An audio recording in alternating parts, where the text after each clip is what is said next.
All men dream, but not equally.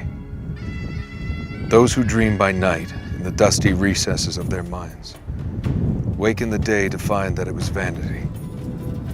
But the dreamers of the day are dangerous men, for they may act their dream with open eyes to make it possible.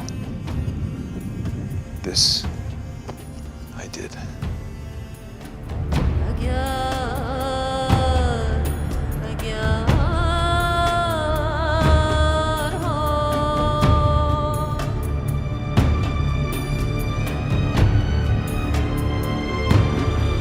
Nathan Drake doesn't actually travel here to Jordan in Uncharted 3, where T.E. Lawrence's house is located.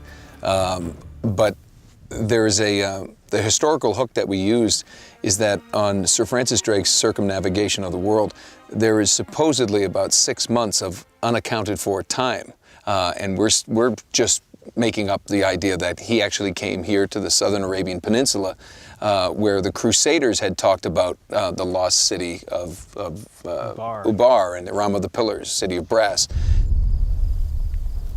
Why are you here? Why do the English cross the Rub al-Khali? They're looking for the lost city of Ubar. The tie-in with T.E. Lawrence's house, who also had dubbed a possible lost city, hundreds of years later as Atlantis of the Sands. That's the two historical hooks there. Now, Nathan Drake, who supposes he is the descendant of Sir Francis Drake, is worked with T.E. Lawrence, who also went to the Crusaders in France, where our game also goes. We're trying to tie that all together into a nice, neat package. Drake only had half the clues. Lawrence only had half. We and Marlowe has nothing. Sir Francis Drake, when he completed that circumnavigation of the globe, the Queen knighted him, and she gave him a motto, and it was Sic Parvis Magna, which means greatness from small beginnings. I guess Sir Francis Drake's lineage was not at all that great, but he rose to greatness. It is the dream of a dreamer, a mirage of the desert. Cup of death will be filled for thee. It's all in English. It must have been dream.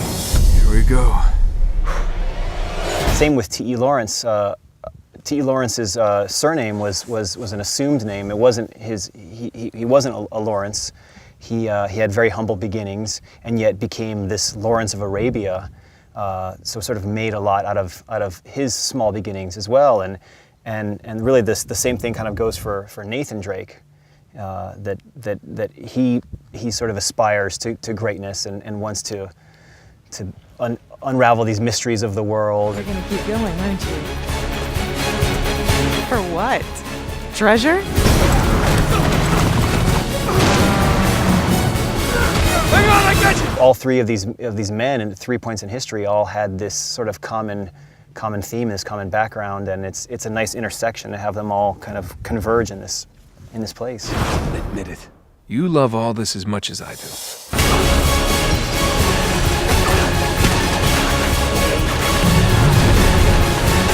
Never a dull moment, huh, Sully?